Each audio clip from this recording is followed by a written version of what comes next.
اشرف صاحب انڈیا سے، آپ نے ایک بیان میں فرمایا تھا کہ دجال کو اللہ نے طاقت دی ہوگی، وہ اسباب سے ہٹ کر کچھ کام کرے گا، مثلا مردوں کو زندہ کرنا وغیرہ۔ تو اسباب سے ہٹ کر کام کرنے والی طاقت تو صرف اللہ کی ہے۔ اس طرح اللہ نے سلیمان علیہ السلام کے لیے ہوا کو تابع کر دیا تھا، تو اس کا کیا مطلب ہے؟ وہ جب چاہتے تھے اپنی مرضی سے ہوا کو تابع کر کے کہیں چلے جاتے تھے یا اللہ ان کو لے جاتا تھا؟ اس بارے میں کیا عقیدہ ہونا چاہیے؟ برائے مہربانی کنفیوژن دور کر دیجئے۔ ماشاءاللہ آپ کا بڑا اچھا سوال ہے۔ دیکھیں، سلیمان علیہ السلام کے تابع اللہ نے ہوا کو کر دیا تھا، تو ہوا ان کے کنٹرول میں اللہ نے دے دی تھی۔ تو جب اللہ نے ہوا کو ان کے کنٹرول میں دے دیا تو اب جیسے کوئی سرکش گھوڑا ہو، یہ ہمارے کنٹرول میں نہیں ہوتا، اب اللہ اس کو ہمارے کنٹرول میں دے دے تو ہم اس گھوڑے پہ بیٹھ کے سواری کر لیتے ہیں۔ سخر لنا سبحان الذی سخر لنا ھذا وما كنا له مقرنین، قرآن کے الفاظ ہیں نا کہ جب جانور کی پشت پہ سوار ہو تو یوں کہا کرو تمام تعریفیں اس اللہ کے لیے جس نے اس جانور کو ہمارے لیے مسخر کر دیا، تو سدھا دیا ہمارے لیے، ہمارے حوالے کر دیا اس نے۔ تو ایسے ہی ہوائیں بھی سرکش ہوتی ہیں، ہوا کی پشت پہ بیٹھ کر کے سفر کرنا بہت آسان ہے، لیکن ہوا ہمارے کنٹرول میں نہیں ہوتی۔ تو اللہ نے ہوا کو کنٹرول میں دے دیا سلیمان علیہ السلام کہ اس کی لگام جیسے گھوڑے کی لگام پکڑائی جاتی ہے تو ہوا کی لگام پکڑا دی، چلو وہی آپ کے ہاتھ میں۔ تو اللہ کسی کے لیے کوئی کام اگر کر لے تو اللہ سب کچھ کر سکتا ہے۔ تو اللہ نے ہوا کو کنٹرول میں دے دیا، یہ نہیں کہ ساری دنیا کے سارے اختیارات اسباب سے ہٹ کے سلیمان علیہ السلام کے پاس چلے گئے، بس اتنا چلا گیا بھائی ہوا آپ کے کنٹرول میں دے رہا ہوں، یہ لو بھائی آپ اس ہوا پہ بیٹھ کے جہاں چاہے سفر کرو، جنات آپ کے تابع کر دیے۔ تو دجال کو جو اللہ نے طاقت دی ہوگی وہ بھی اسباب کے درجے میں ہوگی۔ وہ طاقت ایسا نہیں ہوگا کہ جو ہے وہ ما فوق الاسباب اختیارات اس کے پاس آ جائیں، بلکہ اللہ تعالیٰ یا تو دو صورتیں ہو سکتی ہیں، یا تو ان چیزوں کی کوئی خفیہ لاجک ہوگی جو ہماری سمجھ سے بالا تر ہے۔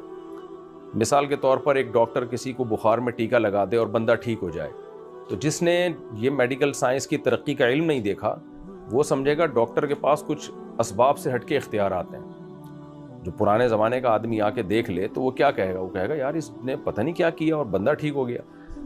تو وہ کہے گا یہ اسباب سے ہٹ کے کام ہوا ہے، حالانکہ وہ اسباب کے تحت ہوا ہے لیکن خفیہ اسباب میں۔ ایک دیہاتی کے لیے وہ اسباب چھپے ہوئے ہیں، انجیکشن گیا اس کے اسکن میں اور اس نے کیمیکل چھوڑا اور پھر اس کیمیکل نے ایک پورا پروسیس ہوا ہے تو وہ نظر نہیں آ رہا ہے اس کو۔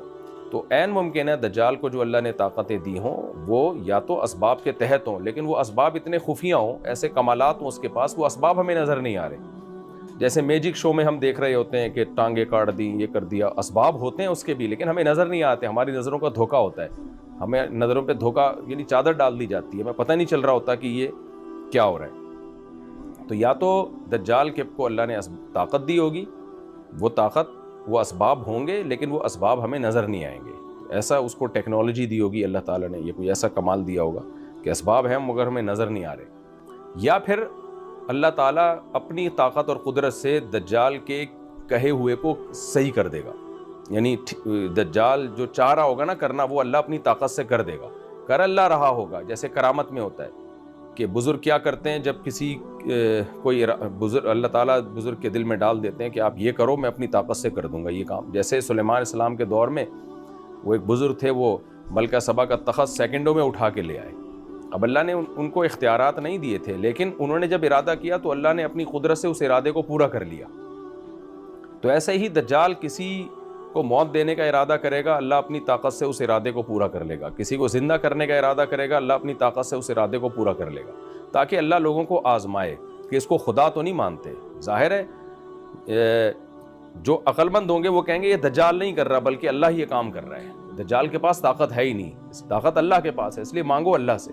اور جو بے وقوف ہوں گے وہ ظاہر پرست ہوں گے، وہ دجال پر ایمان لے آئیں گے، بولیں گے تو خدا ہے، دیکھو یہ کر رہا ہے، یہ کر رہا ہے۔ تو یہ آزمائش ہوگی، کر اللہ ہی رہا ہوگا، عقل مند کہیں گے یہ اللہ کر رہا ہے دجال نہیں کر رہا، اور بے وقوف کہیں گے کہ یہ دجال کر رہا ہے اللہ نہیں کر رہا۔ تو یہ آزمائش کے لیے اللہ ایسا کرتے ہیں۔ جیسے جب کسی ولی بزرگ کے ہاتھ پہ کرامت ظاہر ہوتی ہے تو عقل مند کہتے ہیں بھائی یہ کام اللہ نے کیا ہے۔ دیکھیں نا سلیمان علیہ السلام کے دربار میں جب بزرگ نے کرامت ظاہر کی ہے، تخت کو اٹھا کے لے آئے سیکنڈوں میں، تو سلیمان علیہ السلام نے یہ تھوڑی کہا کہ یہ انہوں نے کیا ہے۔ سلیمان علیہ السلام نے کہا ھذا من فضل ربی، یہ میرے رب کا فضل ہے، لیبلونی ااشکر ام اکفر، میرا اللہ دیکھنا چاہتا ہے کہ میں شکر کرتا ہوں یا ناشکری۔ تو سلیمان علیہ السلام نے اس کی نسبت اللہ کی طرف کی۔ تو عقل مند کیا کرتے ہیں، ان کو پتہ ہے بھائی یہ کچھ کوئی نہیں کر سکتا، یہ کام اللہ کا کیا ہوا کام ہے، اللہ نے کیا ہے۔